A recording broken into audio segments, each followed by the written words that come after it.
Hey everyone, welcome to the Fairweather Report, where I, Daryl Fairweather, Redfin's chief economist, tell you about what's happening in the housing market and in the economy and tell you all the news that you want to know about.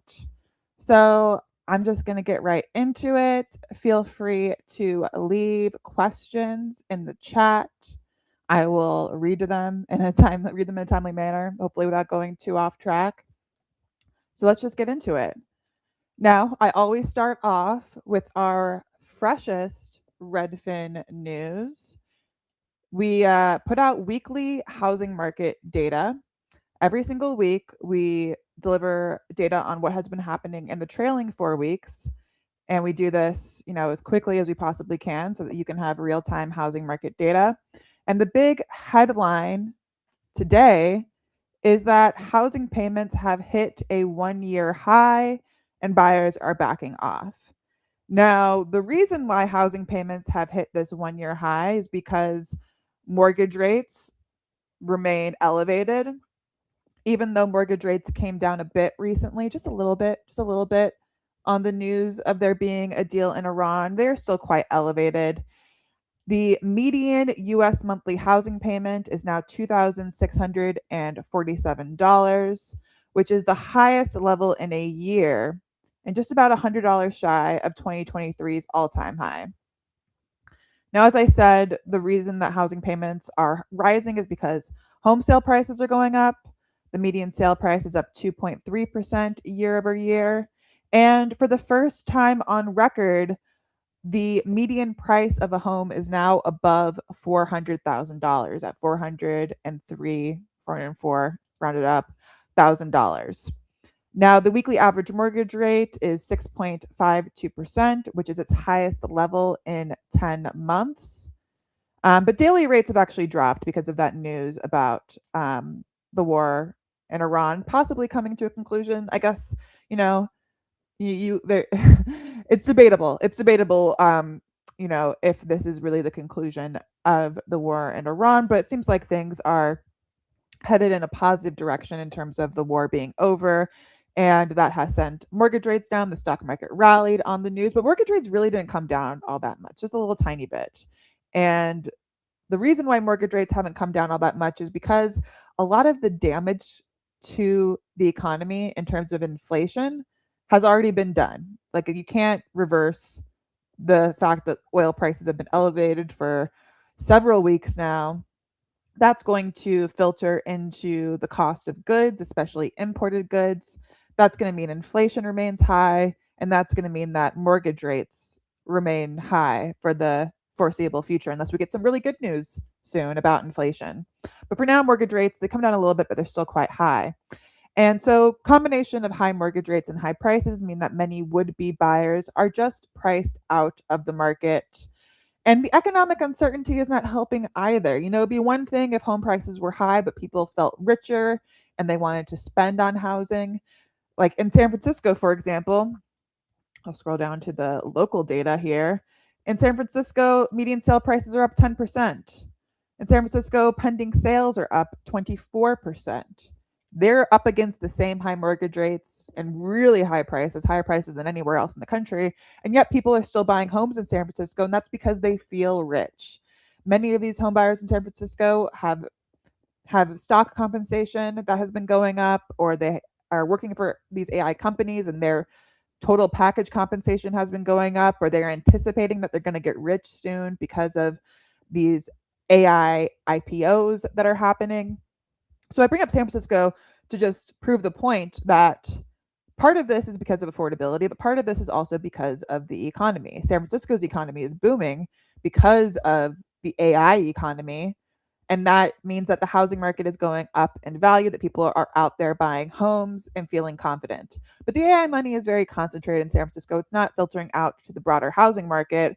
And so, in general, buyers, this economic uncertainty is weighing them down. Most people aren't getting rich off of AI. They're worried about their job security because of AI. And they're also worried about inflation and how are they going to afford everything they need in their life. Groceries, for one. Even though gas prices are going down, groceries are probably going to remain elevated in terms of their prices. So all of that is going to weigh on economic sentiment, consumer confidence, and it weighs on demand for housing. Now, what's interesting is that some prospective sellers are backing off too. New listings fell 0.4% week over week, and the total number of homes for sale fell. Now, why are sellers backing off of this market? According to Redfin agents, a lot of these sellers are struggling to sell in this moment because if they really wanted to sell, they would have to lower their prices. And home sellers don't want to do that because getting a high price means that they get equity out of their home that they could potentially put towards their next home. And if they're able to buy their next home in cash or with a large down payment, they can avoid these high interest rates. So they can't actually afford to sell unless they get a super high price because they need that money in order to buy their next home or to afford their next rental. Most of these home sellers are probably going to buy again once people become homeowners, especially in America. They want to maintain that status as a homeowner. So most of them are looking to buy a home again, even after they sell, and they just can't afford to do it. And according to Redfin Premier agent Don Kane, homes that just hit the market are usually the most popular, those fresh homes. But pricing too high as a seller, your home will sit on the market. That can stigmatize your listing and make it even harder to sell down the line. So even though there are 47% more sellers than there are buyers in this market, many of those sellers are not serious sellers. Okay, let's pause for a second and read some questions. Okay, from Italkrop on TikTok. What's the best way to solve the housing crisis besides upzoning? I don't want to be beholden to the building cycle. So, one way to solve the housing crisis besides upzoning is through public development of housing and just support for home building in general. And I'm gonna pause on that question because I do intend to talk about solutions to the housing crisis later on. I'm going to be talking about the Wisconsin's governor race and digging into what the Republican candidate's solution is for housing, what the more centrist Democrats candidate is for housing, and what the more left-leaning candidate's solution is to housing, and kind of compare and contrast those. They all have different takes on it. So I'm going to be talking about that. They're offering solutions besides just upzoning. So hold on a second, a talk wrap, and I will be talking about that in a little bit. Okay, but I'm going to stick to the order that I have. So I just talked about how buyers are backing off because of high mortgage rates and high prices. Now, one thing, I thought I had something here. Let's go here. That impacts mortgage rates is the Fed's policy. And the Fed met yesterday on Wednesday, June 17th, with our new Fed Chair Kevin Warsh, and he issued this statement, which is a very short statement compared to the kinds of statements that previous Fed Chair Jerome Powell was issuing. It's very bare bones, but because it's so short, what's in it is like even more meaningful because if he's cutting out a lot of the fluff, what was left is very intentional. So I want to point out what I think was interesting that made it into this statement. One of the things that he said is that economic activity is expanding at a solid pace despite elevated uncertainty that owes in part to the conflict in the Middle East. So basically saying one of the reasons why the economy is weak, why the economy is weak. He's saying it's because, the Fed, is saying that there's elevated uncertainty because of the conflict in the Middle East. So the Fed is thinking about the war in Iran. That should be pretty obvious, but this particular Fed chair who was appointed by President Trump, the fact that he is, pointing directly to a policy of President Trump, the war in Iran, as a reason for some of our economic troubles, I think is very noteworthy, especially because this statement is so short, that this made it in. The Middle East conflict, the war in Iran made it into the statement. So Warsh is thinking about the war in the Middle East. What also I thought was super interesting about this statement is the way that it concluded. The conclusion of this statement is the committee will deliver price stability. Now, the reason that I find this interesting is because, the Fed has this dual mandate to deliver price stability. That means like rein in inflation. And they also have the other side of that dual mandate is to manage unemployment, to reduce unemployment. And, I'm a member of the Dallas Fed's Economic Advisory Board. And one topic of discussion was, do we actually need a dual mandate? Should it really just be about price stability? And I think that's kind of a hawkish take, right? Hawkish in Fed terms means that you care more about inflation than you do about unemployment. There's no mention, as far as I can tell, of unemployment in this statement. I think where does it say? There's something in here about jobs. Economic activities expanding, productivity growth, and capital job gains have kept pace. So they do mention job gains, but they're not calling out unemployment. They are calling out in this final statement price stability, which is consistent with Warsh's stance historically. Warsh is an inflation hawk. He was put into power as Fed chair by President Trump, who is not at all an inflation hawk. He has been talking a lot about how the Fed needs to lower rates. So it was like really kind of strange that Trump would pick Warsh, who is known for being hawkish, as his Fed pick, given that he has criticized or was criticizing Powell for being too hawkish and not lowering rates. Warsh is arguably, I think, I would bet that Warsh is probably more hawkish than Powell, and he is going to be more aggressive at fighting inflation than Powell was. And just the fact that this statement talks about or ends with a commitment to price stability, I think reaffirms that Warsh is a hawk. Now, there's not much forward guidance here, but the Fed said that in a different statement that they're anticipating one rate hike. The market is pricing in 2 rate hikes. And, like, it seems like we have a more hawkish Fed now, which is not, I think, what President Trump wanted, but it is historically what Republicans have been advocates for, is a more hawkish stance. Republican is maybe not the right word. The investment banker, Wall Street type of financial watcher tends to care more about inflation than unemployment. They tend to lean hawkish. And Warsh is of that camp, of being like this Wall Street investment banker type who cares a lot about inflation. So what I think I take away from this is that under Warsh's Fed, they are going to take inflation very seriously. They recognize that the war in Iran is a source of inflation, but they're not going to ignore it. Sometimes the Fed, they like to see through temporary shocks. The war in Iran is a temporary shock, but it will have long-lasting effects.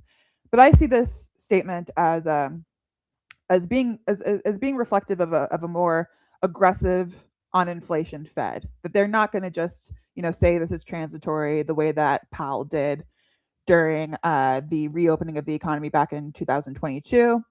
They want to nip inflation in the bud. They're not going to let it get out of control. They want to get back to that 2% target, and they are going to be aggressive about it, even if it means hurting the economy, even if it means rising unemployment, because that's the job of the Fed. They're not going to do what was done in the 70s when we had stagflation, where they just kind of like keep letting it get out of control, and then you have to raise interest rates even more, and it causes a recession. They're going to just like rip the Band-Aid off, hike rates when they need to, and get through it. I see Dr. April Barrage. Hey, Dr. April, friend of the channel, saying that she agrees that Warsh is more hawkish. So, I think this is like, I think the market's like this, this at least certainty over fighting inflation.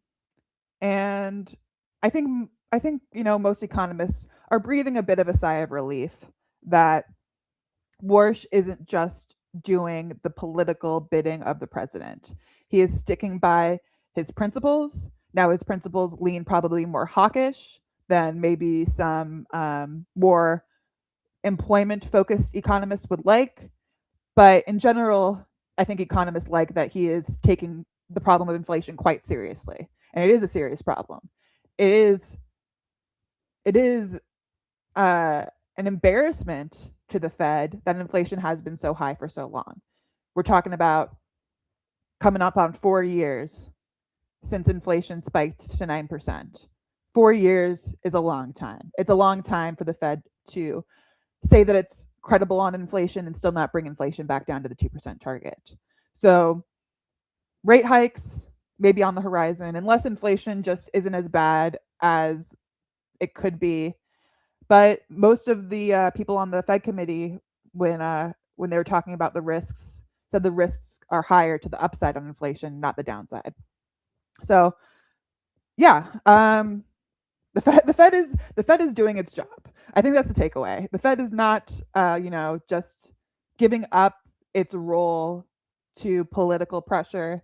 They're going to do their job, which is to keep inflation in check, even if it hurts the job market. But the job market is pretty strong right now. So now is probably the time to be more aggressive on inflation because the job market is strong. But yeah, rate hikes going into the midterms is probably going to have political consequences for the party that is in power right now, which is the Republicans. And although Republicans, like I said, normally steer more hawkish on principle, they're probably sweating right now that the average American is not going to like it that inflation is high. They're not going to like it when their interest rates go up and it becomes more expensive for them to borrow. Mortgage rates are long-term rates, so those have already been high because they're based on projections about where interest rates will be 10 years into the future. But other short-term debt like credit card debt, auto loan debt, as the Fed hikes or the market anticipates the Fed hikes, that's all going to get more expensive. And for the people who carry debt balances on their credit cards, or they're trying to buy a car and it's expensive to do that, they're going to feel the pain. And they're also going to feel the pain just in terms of the prices that they see at the grocery store. Gas prices are down, but they're going to be paying more for imports because of the consequences of the war. So it's nice to see that the Fed chair does not seem to be influenced by these very real political pressures to lower interest rates in the interest of making voters happy with the leadership that they have elected. But it's going to be painful. It's going to be that Band-Aid ripping off. But Warsh seems like the guy who's willing to do the ripping. I think he's probably thinking about his legacy as Fed chair.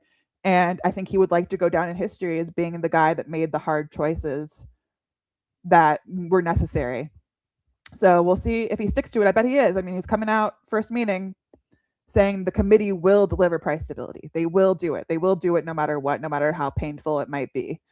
So I'm happy with that. I'm happy with him standing on business, as they say. Warsh is standing on business. He is standing on his principles. And let's see what the president has to say about that. That's his guy. That's his pick. What did President Trump say? Let's get his face here. President Donald Trump responded to Warsh's policies on Monday on the tarmac. It's all right.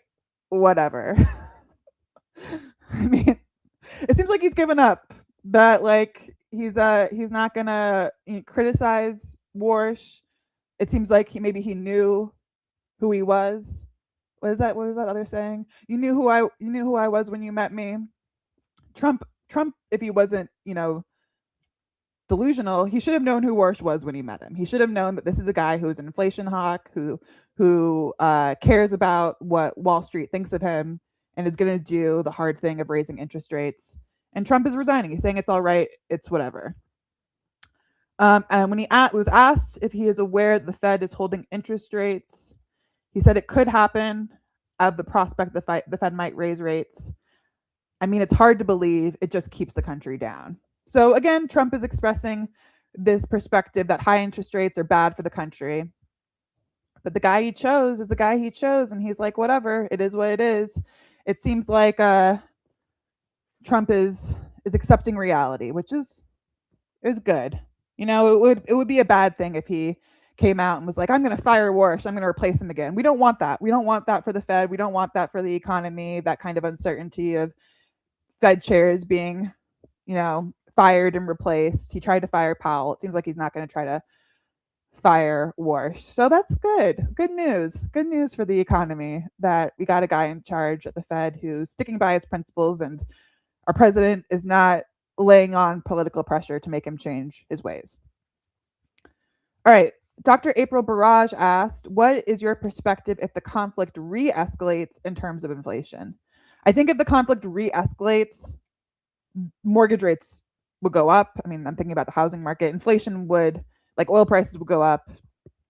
The outlook for mortgage rates, I think it would get severely worse. Actually, I don't know for sure that mortgage rates would go up, because if the conflict re-escalates, we are back into the scenario where maybe instead of worrying about inflation, we need to worry about a global recession. And a global recession would mean that, economic output drops, unemployment goes up, inflation is no longer a problem anymore because people can't afford to buy anything. And that alone sends prices down. Even though the cost of supplying things increases, the demand would drop so much that prices would drop. And then that would cause mortgage rates to drop if we do enter this phase of a conflict where we get a recession. So definitely a good point, that, although a deal has been struck, things could heat up again in the Middle East. And I think if things were to heat up, it would just be a really bad sign for how long this is going to last. And it would be a bad sign for this lasting so long that we get a global recession.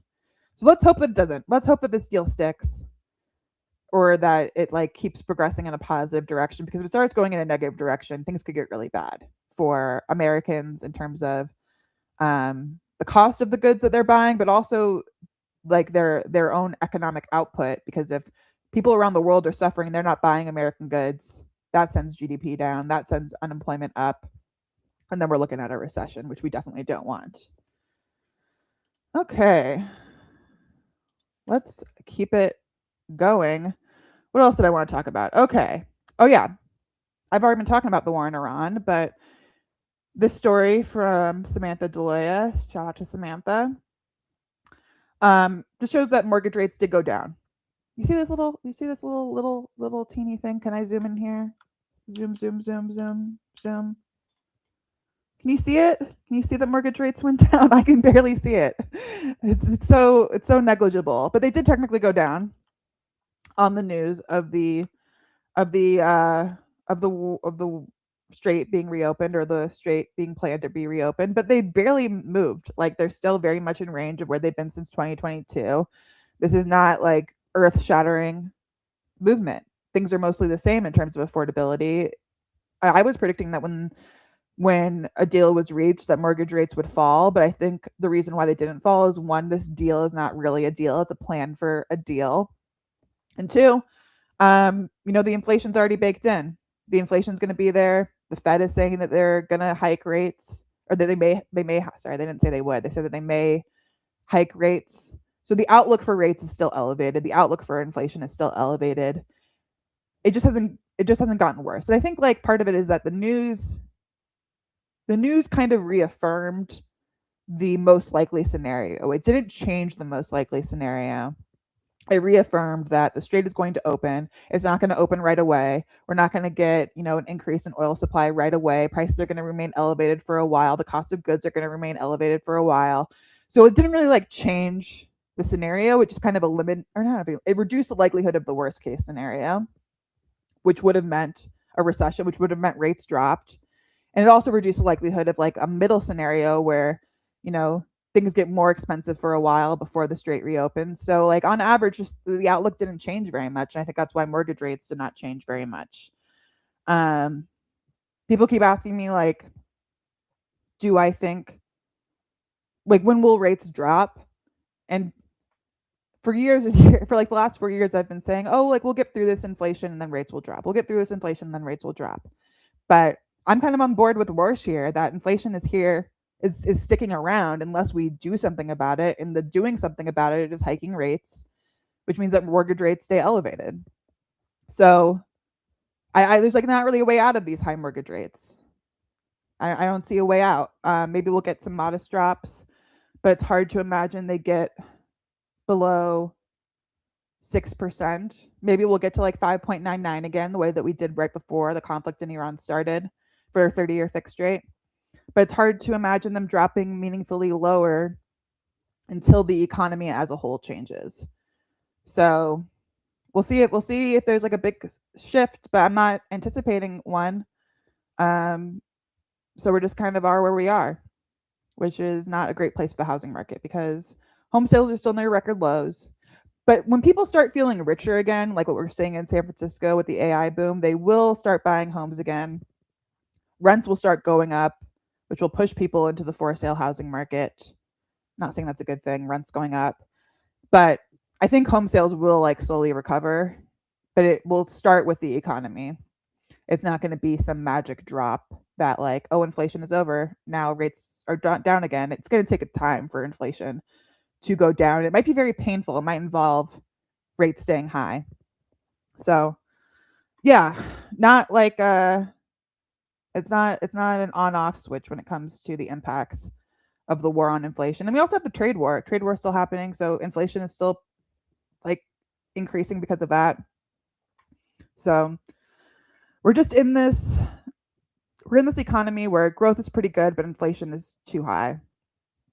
And the Fed's going to start hiking rates, which might hurt economic growth, but it'll keep inflation in check. And it means we're probably not going to see a big shift in the housing market. Okay, what else did I want to talk about? Okay, shifting gears. There have been some serious floods happening along the Gulf Coast. In particular, in Waco, there were homes flooded. Do they have pictures? I don't really want to start this film because let me see. Let's play an ad. All right, let's pause that. I don't want to show that. Okay, anyway, so in Waco, Texas, homes are being flooded. This woman, Lisa Rios Floyd, said on Sunday night her home started flooding, water getting up to a foot inside her house and knee deep outside, causing thousands of dollars in damage. She does not have flood insurance. She has regular home insurance, and the home insurance is not going to cover the damage of this flood because regular home insurance does not cover flooding. It covers like some specifics, maybe associated with flooding, but not in general. It doesn't cover flooding. Now, what's interesting about Waco flooding, these devastating floods hitting Waco, yes, she said my insurance is only going to cover $5,000 out of $50,000 to $100,000 worth of damage. Yeah, this homeowner, her house was flooded. To repair her house, she's estimating it's going to cost $50,000 to $100,000. Because she doesn't have flood insurance, she only has regular home insurance. She's only going to get $5,000 from her insurer to fix it. So that's a huge amount of money that she is going to have to come up with to fix her house, or she's going to have to sell it, maybe for less than her mortgage, literally underwater on her home. And that's like devastating, right? She might lose her house, or she's going to have to come up with $50,000 to $100,000 to save her house. And this is the kind of crisis that is going to keep coming up more and more frequently because of the way that climate change is changing natural disaster risk. And what's interesting about Waco is I looked up Waco on Redfin in terms of its flood factor, and its flood factor is actually not that high. Only 18% of properties are at risk of severe flooding over the next 30 years. The risk in Waco we classify, or flood factor classifies as moderate. When you look at the map, though, you can see that there is this concentration of high-risk homes, extremely risky or severely risky homes here. So even though Waco as a whole is not all that susceptible to flooding, it does have neighborhoods that are highly susceptible. I'm not sure where this woman's home was, but I would guess it was in one of these more highly susceptible neighborhoods. And I think that this is just something that's going to keep coming up, is home buyers need to do research about the climate risks of the homes that they are buying. It's not, you can't just say like, oh, Waco isn't a place that floods. You need to look up exactly which homes are susceptible to floods. And for flood risk in particular, it can vary a lot. Like if you're on a hill, the homes at the top of the hill are not going to get flooded. All the water is going to rush down and flood the homes at the bottom of the hill. So if you are out there buying a home, I would encourage you to look up these risk factors. I would encourage you to talk to your real estate agent about the flood risks of the homes that you are looking at. Don't just go off the FEMA maps. This woman said her home was not in a FEMA map. That's why she didn't have mandated flood insurance. Home was still flooded. She didn't have flood insurance because she wasn't required to buy it. So if you are going to buy a home in an area that has elevated flood risk, seriously consider getting flood insurance. It's supplemental. It's not maybe not required, but you might be faced with a scenario where you're looking at $50,000 to $100,000 in damages to your home, which is just way more money than most people have lying around. So, ongoing story here in terms of climate risks. Waco was not the only place that has flood risk. This storm hit Louisiana as well, and there are just going to be more and more areas where they're facing natural disasters that they never really had to worry about, and homeowners need to be prepared for that. Okay. All right. The other story that I wanted to talk about was this super inflammatory cover story from The Economist. Gen Z socialism from Zoran to Zach and beyond. The world's leftists are embracing a new set of economic ideas. Now, this story, I feel like this is rage bait. It's rage bait for the left. Even just like this cover, this image, it's obviously like kind of poking fun at Gen Z or young people who spend a lot of their time online, poking fun, infantilizing them, maybe not taking them seriously. This isn't a serious cover.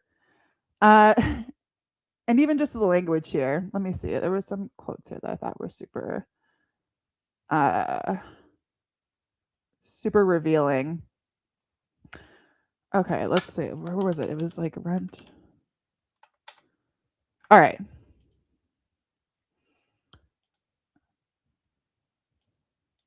All right. Since the modern economy screws over anyone who's not on the Forbes list, GDP is larger than ever, and yet the rent is too high. Lunch costs too much. These new socialists want the state to dictate prices of many goods and services, especially essentials such as food and rent. According to this author, Gen Z says they're demanding lower my rent, cut my bills, give me free buses, protect my job. The solutions are naive and often unworkable. Now, that I think is debatable. Like, first of all, lower my rent, cut my bills, give me free buses, protect my job. Those aren't solutions. Those are goals.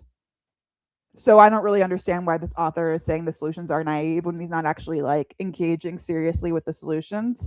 I'm not an advocate for rent control. I don't think rent control works. But I think that the reason why people on the left talk about rent control so much is because they are upset that their rent keeps going up every single month. And if you're not an economist, when you see that your rent is going up, every year, your go-to solution is, we'll freeze the rent, cap the rent control. That's okay. That's like a knee-jerk reaction. If you don't understand, economics in depth, if you don't have a PhD, I can understand why that would be your conclusion. But Zoran Mamdani, although he campaigned on capping the rent, his actual policies engage with the economic idea that if we really want to stabilize rent, we need to increase the supply of housing. This article doesn't really engage with that. It just talks about how leftists want to cap the rent. I think leftists or people on the left want affordable rent. They want that as their goal. Maybe they're skeptical of supply-based solutions, but their actual leader that they elected, Mamdani, is talking about increasing the supply. So I just feel like this article was like not very fair. And he brings up Wisconsin. I live in Wisconsin. We have a governor election happening right now. And they say in Wisconsin, another left-winger, Francesca Hong, is surging in the polls for governorship. Yes, she is. I'm going to be talking about that. It doesn't actually talk about her policies. I will be getting into her policies, but yeah, these far left candidates are becoming more popular. They are becoming more viable, and they're talking about housing. Mr. Mamdani wants to freeze rents on New York's rent-stabilized apartments and open municipally owned grocery stores selling cheap staples.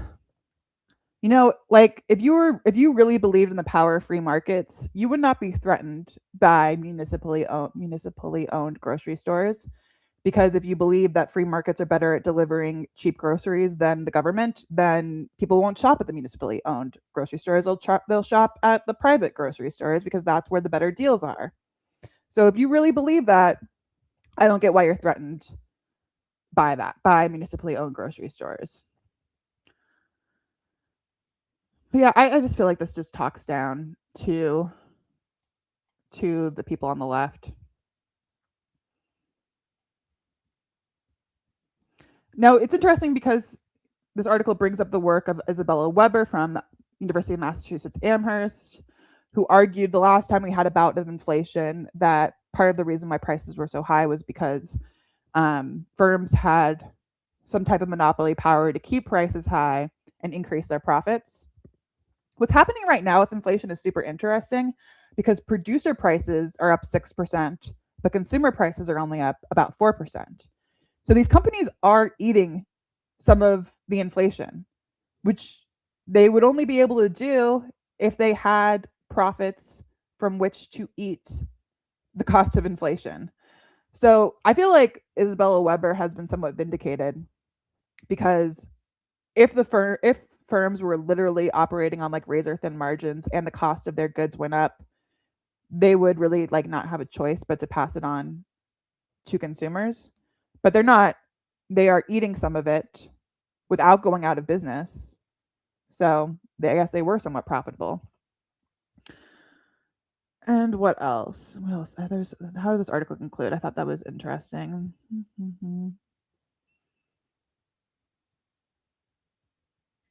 Gen Z socialism is not going away.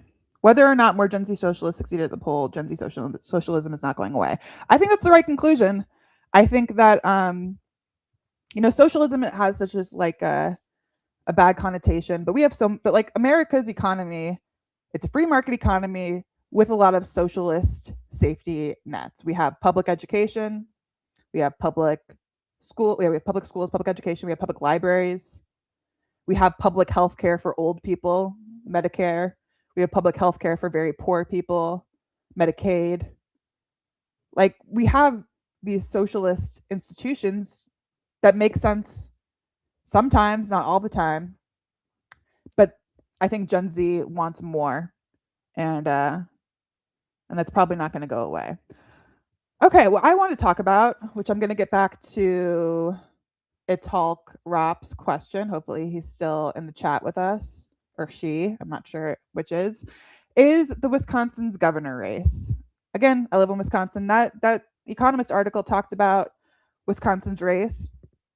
No, I'm gonna be going through the housing policies of the candidates, because I'm trying to decide who I want to vote for.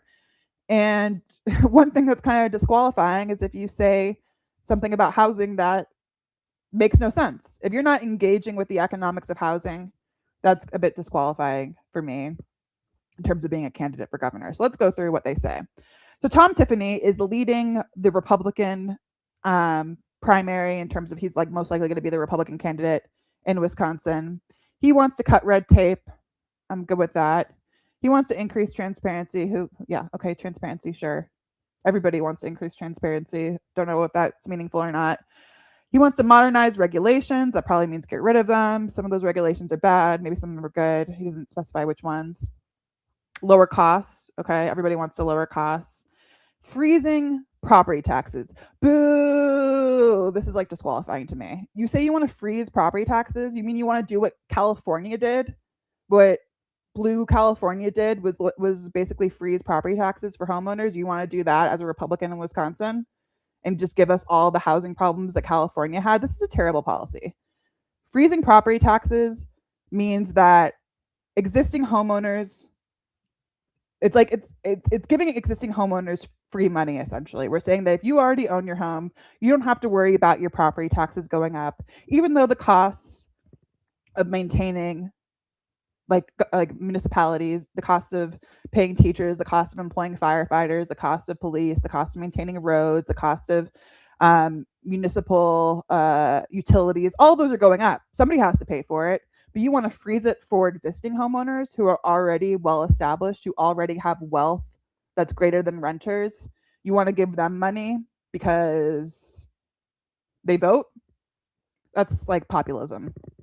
So yeah, freezing property taxes is a terrible policy. So I can't take this guy seriously. Okay, let's see what Miss Rodriguez, who is the leading candidate among Democrats, the leading establishment candidate, let's call her. She is currently the lieutenant governor of Wisconsin. She says that she wants to expand the overall supply of housing in Wisconsin. That's good. Let's increase the supply. Supply side economics is what we need in housing because we are supply constrained. Like many markets across the country, Wisconsin does not have enough housing for everybody who needs housing. So we have to increase the supply in order to make sure that housing costs do not get even more out of control and that everybody has a place to live. Okay, she is putting an emphasis on providing options for first-time home buyers by building more affordable starter homes, condos and townhomes. I like that. I like that she is talking about condos and townhomes and dense housing in terms of increasing the supply. This is especially needed in Madison, which is very geographically constricted because it sits in between these two lakes on this isthmus. So if they want to increase the housing supply without having crazy sprawl and crazy commute times, they need to densify. So I like that she's talking about that. She wants to rebalance state housing tools towards ownership. So she wants to make more Wisconsinites into homeowners. This is very 90s, early 2000s coded to me. There was this belief, in the early 90s, 2000s, on both the left and the right, that the way to increase prosperity in America is to make everyone into a homeowner. That's how the idea of subprime lending was invented. It used to be that you needed to have really good credit. I mean, it still is true, but for this, before 90s, 2000s, you had to have like a really high credit score, a lot of money in terms of a down payment in order to become a homeowner. Subprime lending was invented, which reduced the down payment requirements, it reduced the credit requirements, and it also started a housing bubble. So if you're going to be increasing access to home ownership, you also need to increase the supply of homes. I'm glad that Sarah Rodriguez is talking about the supply side too. But what concerns me a bit is that not everyone is ready to be a homeowner. So you're not going to probably turn the person who can barely afford their rent, who is on the cusp of being evicted from their rental, into a homeowner. That is too large of a leap.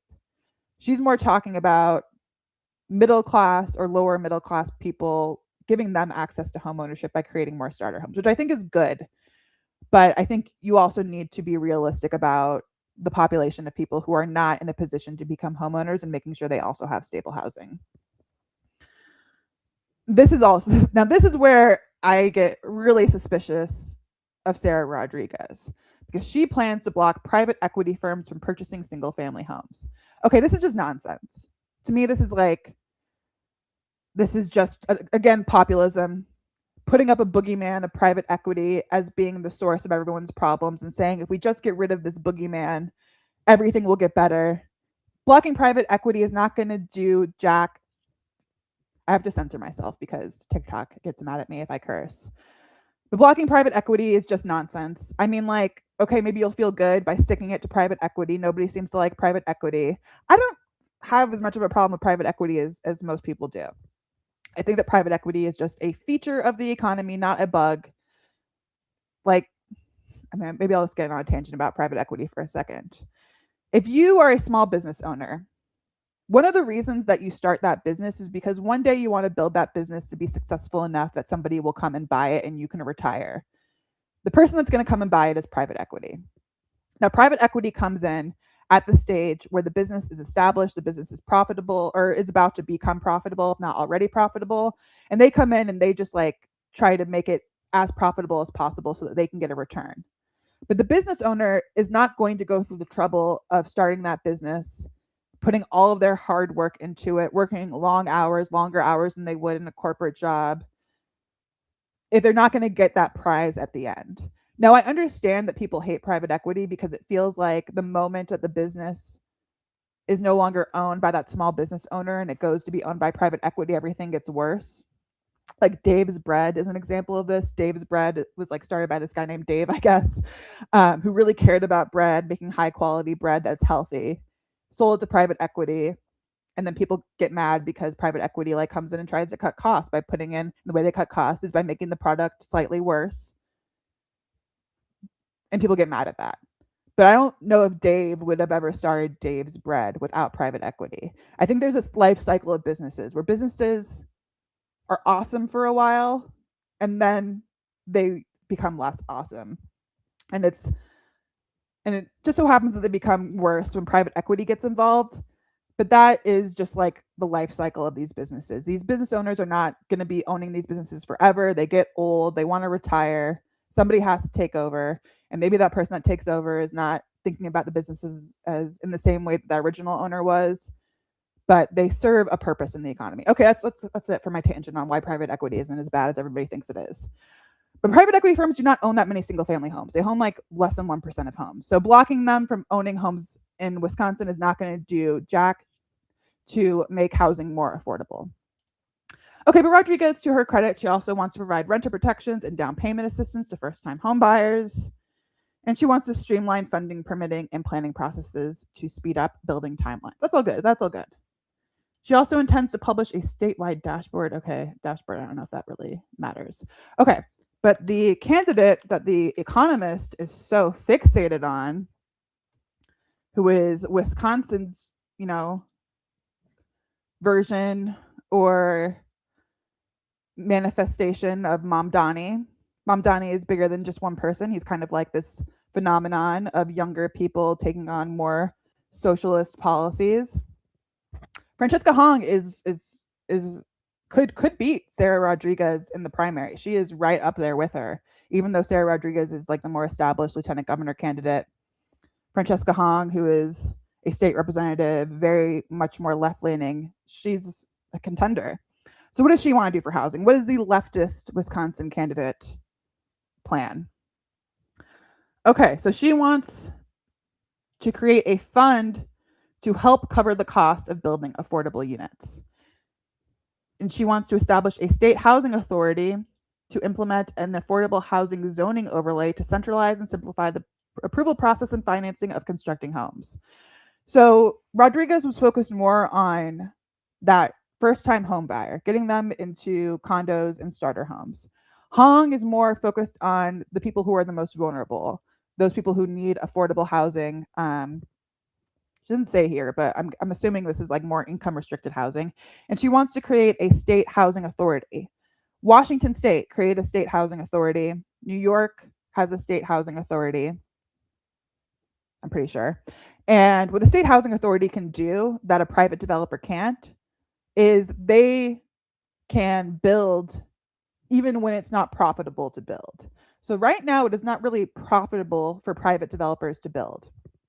YIMBYs like to focus on the zoning that is getting in the way of it being profitable for developers to build. When there's restrictive zoning, you can build fewer units on a piece of land that raises the cost for developers. They also focus on the red tape of building housing. If you lower the red tape, it lowers the time to get a housing project approved. Time is money. That's helpful.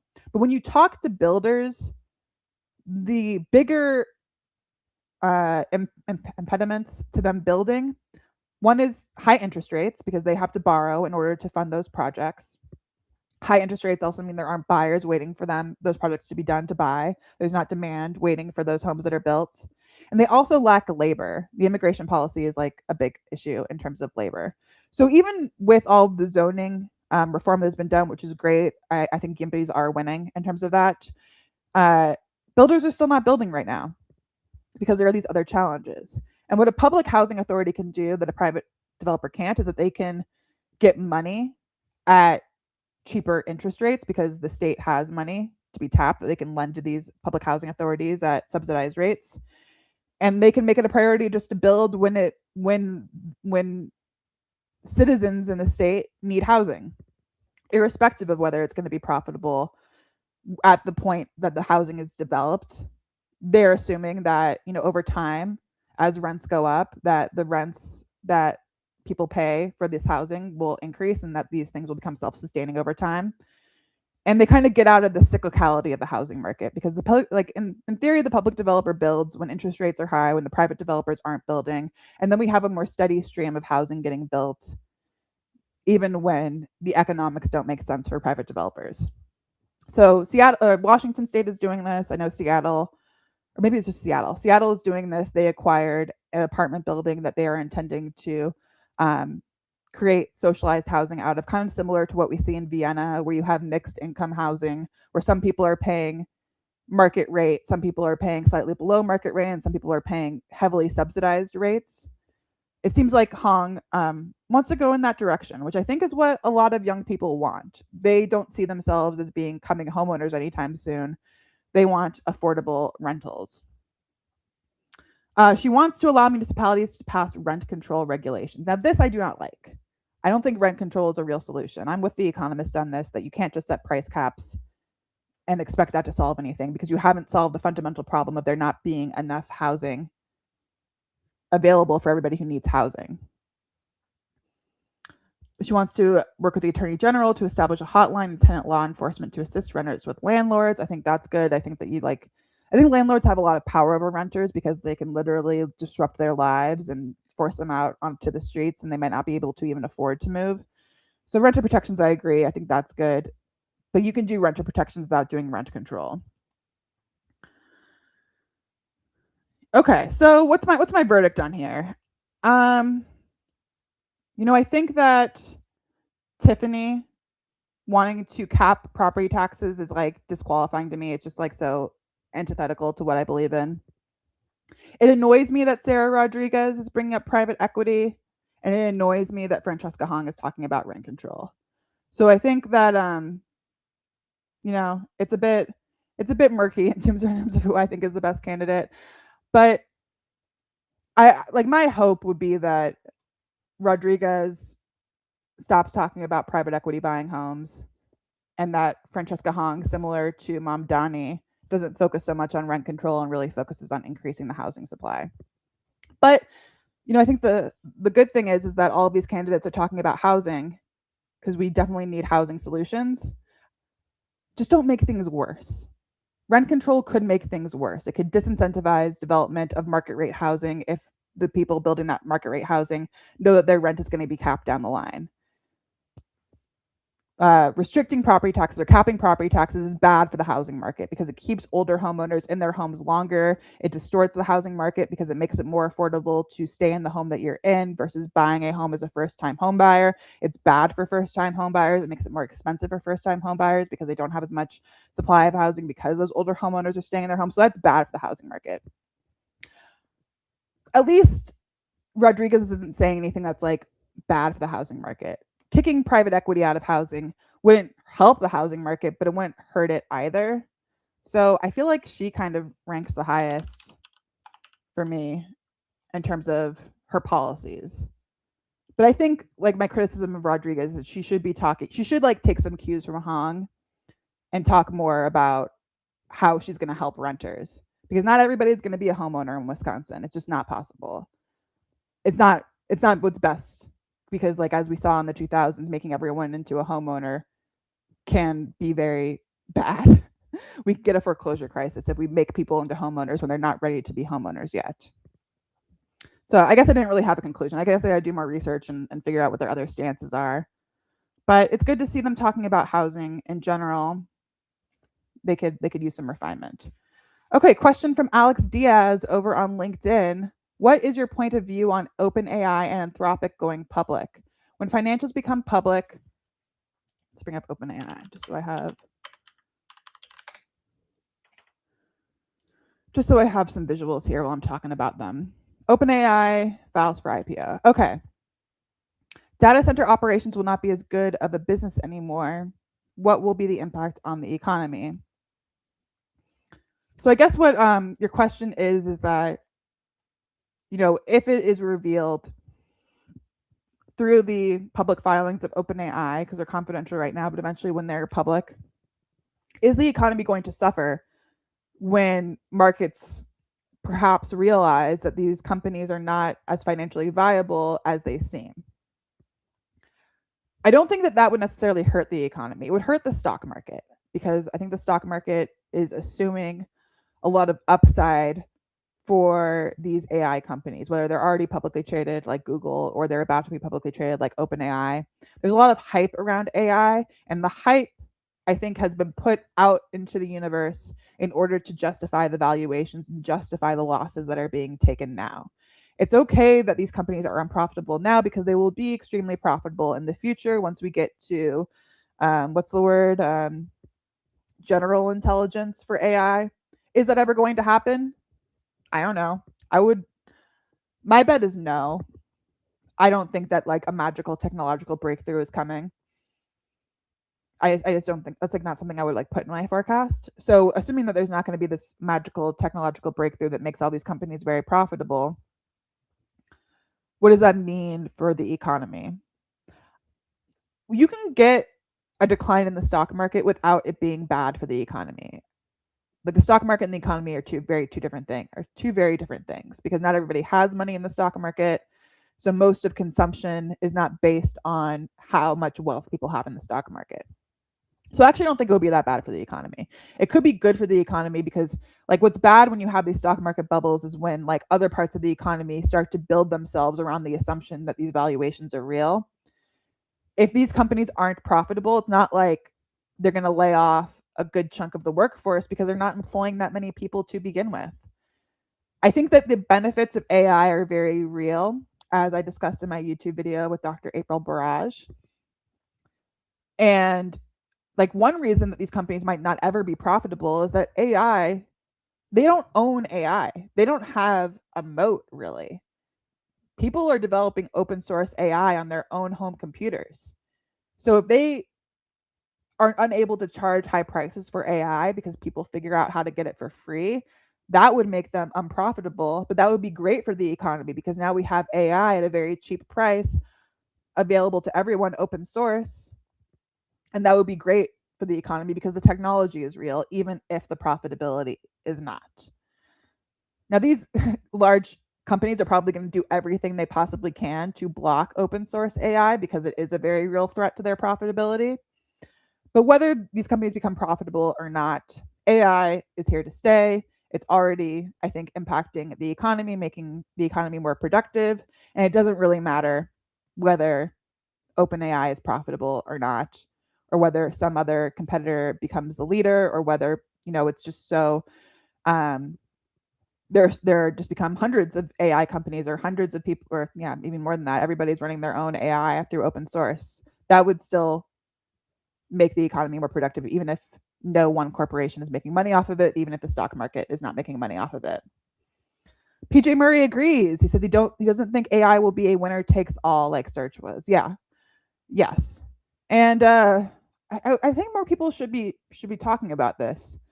It's one reason not to put your money into these AI companies when they IPO.